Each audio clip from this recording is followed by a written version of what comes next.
Hello and welcome to a review video of this Canon EOS 300D. It's actually a pretty old DSLR already, but I would like to do a review of it as I would like to launch a new series of videos in my YouTube channel. So being how to take good pictures with cheap cameras, say the 300D. It doesn't need to be the DSLR. I also have other cameras like the Pentax Q. It's a cheap mirrorless camera nowadays. You can pick it up for like 100 € or 150 € secondhand here in Germany. So yeah, 300D. I bought this camera last October 2015 and it came with the battery charger and the battery itself for 25 € in total. So I thought that was a pretty good deal. Why not buy it? And the other reason was, being that it's a camera that when it was released, it was the camera that made quite a few photographers switched from analog to digital anyway. So it has quite a nice meaning to it. So in the new series of videos, I would like to use cheap cameras like this to demonstrate how to take good pictures without spending a lot of money on, let's say, a new 5D or a new 80D or what have you. So anyway, to the 300D. Overall, you can feel that it's an old camera because it's really plasticky. Like, the ergonomics of the older cameras tend to be not so good, especially the lower end like this one compared to what Canon has to offer back then, like the 10D, the original EOS 1D line. So yeah, but anyway, even though this is the lower end camera for back then, it still has a lot of professional features from back then. So you still get your important buttons like the drive button, well, the timer, and you can control what kind of, how fast it shoots. Not that it shoots very fast, but for back then it was a deal breaker. And like 6 megapixel camera, it's still pretty good. And it's good to know that, it's good to mention that you can get a third-party remote control. Like, it would accept the same remote as, say, the 70D. So for my 70D camera that I'm using to film right now, I can use the remote timer from that camera and plug it in here and then use this camera to take time-lapse. So I thought that was pretty interesting because for such an old camera like this, I still can do time-lapse with it. I know, like, maybe some people have already figured that out, but you know, I'm still pretty amazed because it took Canon a long while to actually put an intervalometer into their cameras, and obviously for back then, using a timer on these kind of cameras was not really that popular or known. Like back then, people would really need, let's say, a proper time-lapse camera or a camcorder with the intervalometer function to take the time-lapse. Anyway, the battery life, and moving on to the battery life of this camera is actually pretty bad, I have to say. And it's not accurate as well when it's shown up here on the top LCD screen, the natural LCD screen. Because like now it's only showing 1 bar left, but I just recharged it like last night and I haven't taken any pictures of it, like with it yet.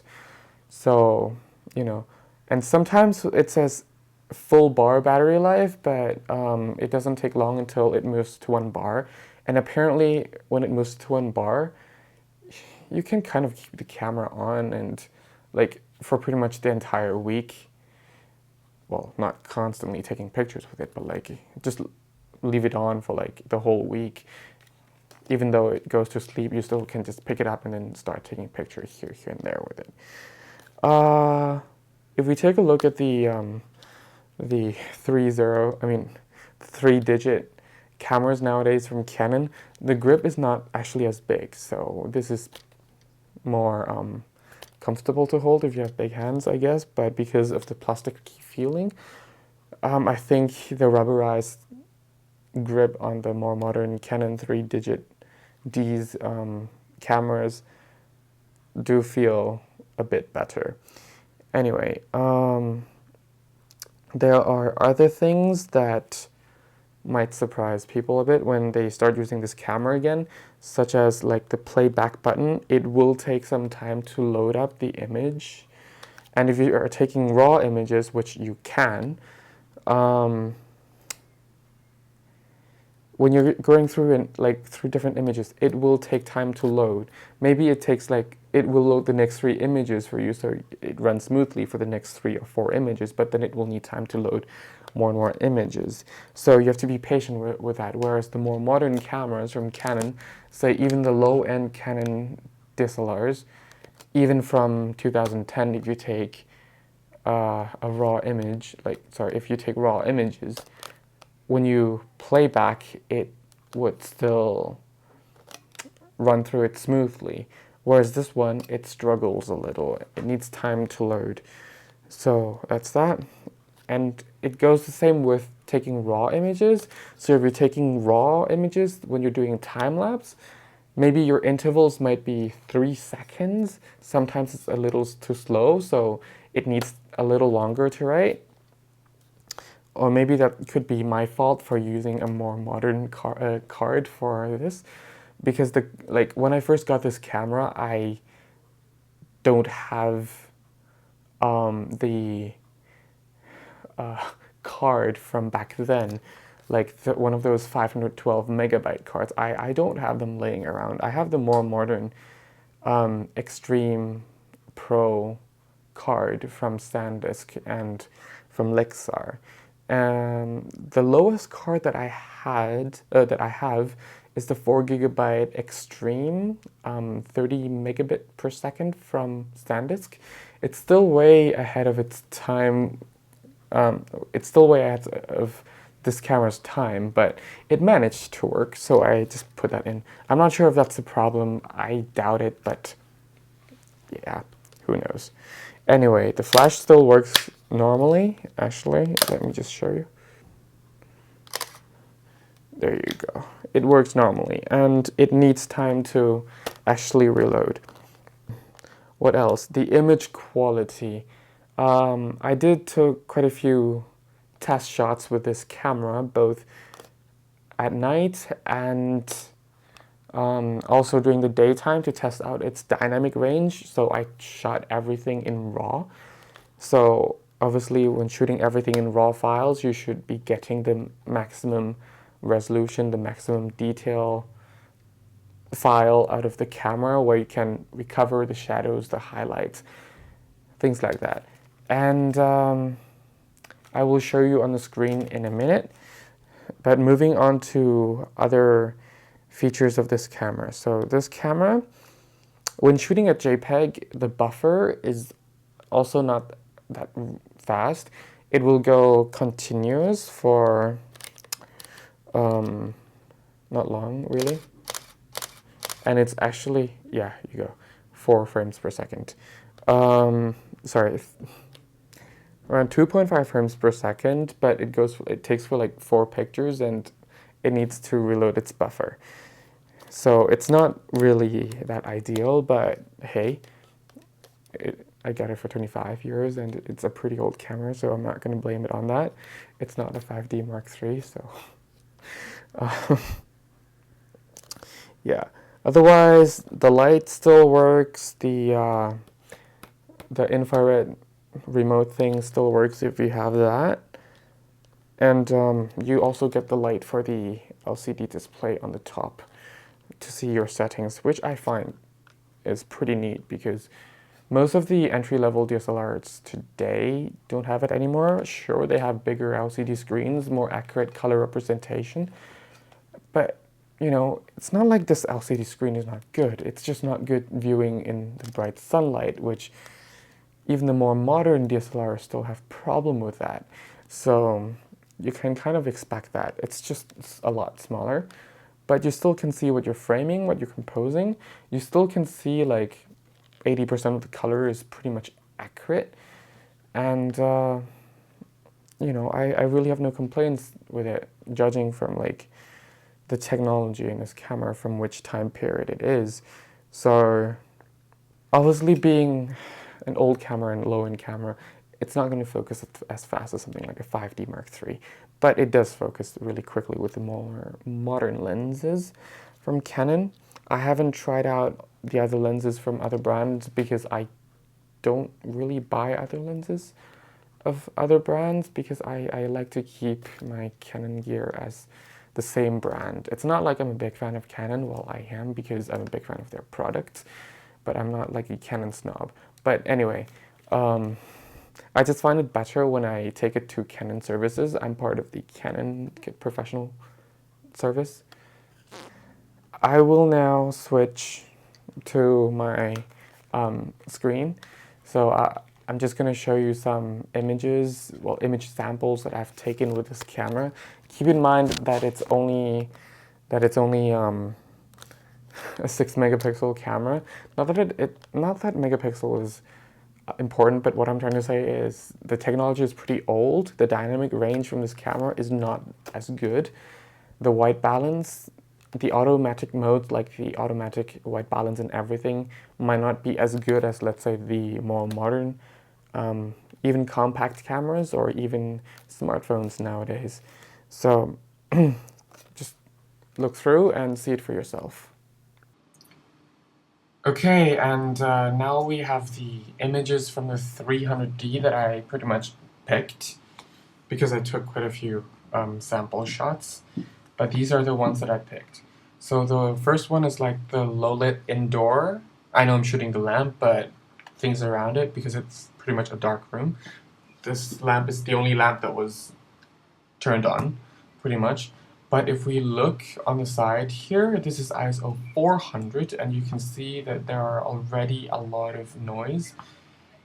So a lot of green, red, yellow, blue colors. Focus, it's kind of spot on there. A bit of color fringing, but that's with the lens itself. That said, though, the more modern camera from Canon will have the chromatic aberration correction for lenses, and to a certain extent for some lenses the distortion correction, I think.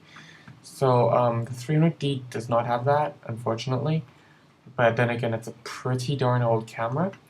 But yeah, you can see that the dynamic range here is not that bad, but also not brilliant. It doesn't match us today's standards.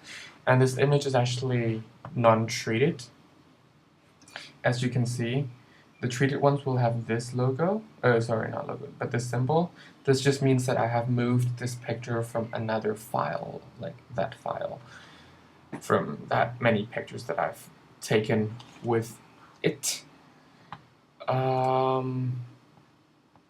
Yeah. But like, how about we play with it? If we open up, you'll see that there are like definitely a lot of noise. You can see that, you know, how that part looks like. Obviously the white wall continues, but it's just gonna be a ton of noise into the image itself. We lower down the highlights, see the dynamic range. Yeah, it pretty much stops there, kind of, and yeah, it doesn't look very natural, does it? So just leave it like that and put it down for the sake of having a cleaner image. Not that it's not already noisy, but yeah. No, it doesn't do anything. Okay. What happened if we go for luminance noise? It really makes the image a lot softer. Anyway, moving on to the next one. This is shot at ISO 100. It can focus sharp, nice and sharp on that leaf there. Keep in mind that this is only a 6 megapixel camera, and a 50mm f1.8 STM is not as sharp as, say, the f1.2 from Canon, simply because it's a lower end class of glass, and out of my testing from this glass, it's actually nowhere as sharp, but that makes sense. That said, though, one of the older film age lenses with 50 millimeter from Canon will actually be sharper than this glass. Not really surprising, as film lenses are usually made more professionally and a bit more precisely than some of the lower end modern lenses. Yeah, but you can still see that the dynamic range is not that bad, but it's also not that good. It's low end standard. Let me see what happened if I go, no, not Apple, Canon 51.4. Why don't I have 51.8 installed on here? That is super weird. Never mind. And it's super weird that I don't have a lot of lenses installed on here, because I usually do, and I hope you're not hearing the ventilation system, the mic, through the onboard computer mic. That's from my iMac. It's a 27-inch iMac, and it's summer right now in Europe, Northern Europe. It's super hot, and my room feels like an oven. Anyway, here's another picture. This one is treated, but if I were to click on create virtual copy and reset this one, this was the original image. And this was the, this was the image that I managed to pull the detail, like some of the highlights and some of the shadows. But, you know, it's not that much different. Like, if you take a look at the bar, how much highlight I try to recover and how much shadows I have tried to recover. You know, it's not significant. It's not like the more modern camera that it will recover really nicely, and obviously by trying to recover a lot of shadows, you will see heck a lot of noise there, like so much. Will it bother me? No, not really. If all I do is just posting these pictures on Instagram, it will not bother me at all. But, you know, I can see straight away, even at f13, it's not sharp. It's not sharp, but the details is not really there. It's very smudged. But you still can see what kind of picture it is. So as this picture, I was pretty amazed by it, kind of.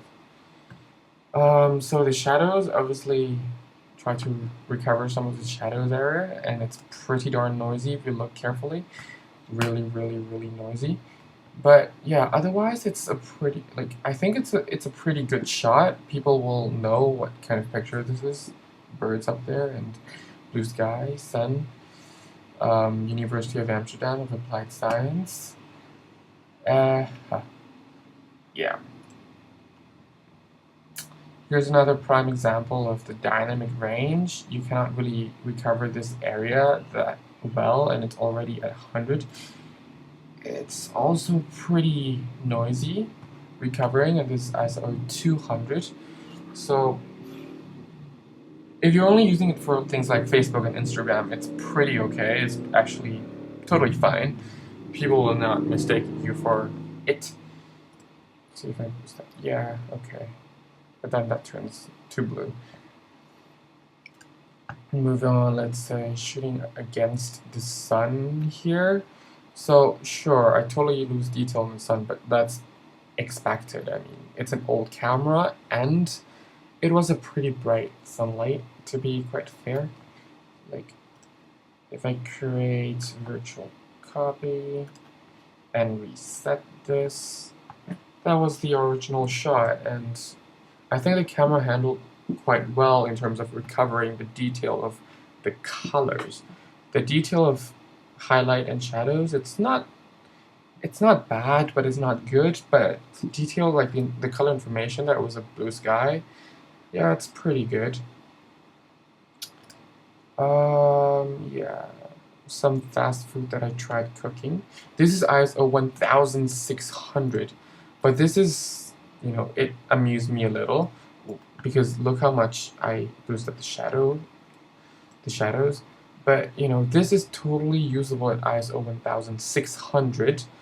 I mean, look at the noise. It's you barely, well, you can see a lot of noise because I'm zooming at 1:1 here, pretty much 100%. But, you know, on a 27-inch iMac,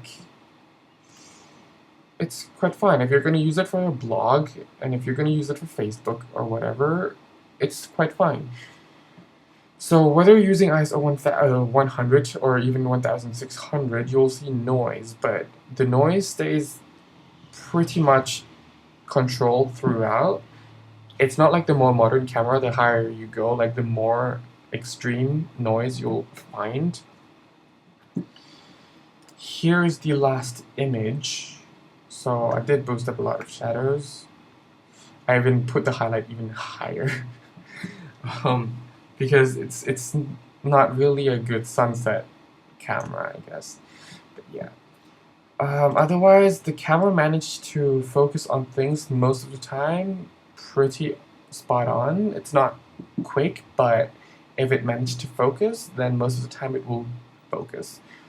Better than some of the mirrorless cameras that claim to have the world's fastest autofocus. Sure, it might be very fast in confirming that it's focused, but whether or not it's really focused in the final image, you know, you don't want to know. Yeah, but that's pretty much it. That's just wrapped up my mini, in quotation marks, mini review of this Canon EOS 300D. Yeah. And that was pretty much the short review of this camera. Oh, one thing I forgot to mention, it's actually a pretty lightweight camera, but yeah. I don't know, is it still a good camera? I think it does what it's supposed to do. Is it as good, technologically speaking, to today's standards? No, it's not. Definitely not. But, you know, for some people, will it do the job? Yeah, it will. I mean, it's an APS-C size sensor. It will still get that bokeh, blurry background if you mount something like a 51.8 on it. So, I don't know. If you're not an extreme low light shooter, if you are fine with not having that much dynamic range, you know, you can save yourself a lot of money and get this camera and still get some pretty professional looking shots. I mean, remember, a lot of photojournalism back then did use this camera. They took it to Africa, to Afghanistan, places like that, to take pictures and document stuff with this camera, and quite a few of them came with amazing results. Just search them online. So yeah, if you can get creative and if you know how to use the camera properly, how to frame, how to do the settings with it, you can get some pretty good looking pictures, even better than some of the smartphones or some of the like the newer beginner photographers who are using the more modern DSLRs. You can probably take better pictures than they can if you know how to set this camera properly and work with it. So yeah, thank you very much for watching and have a nice day.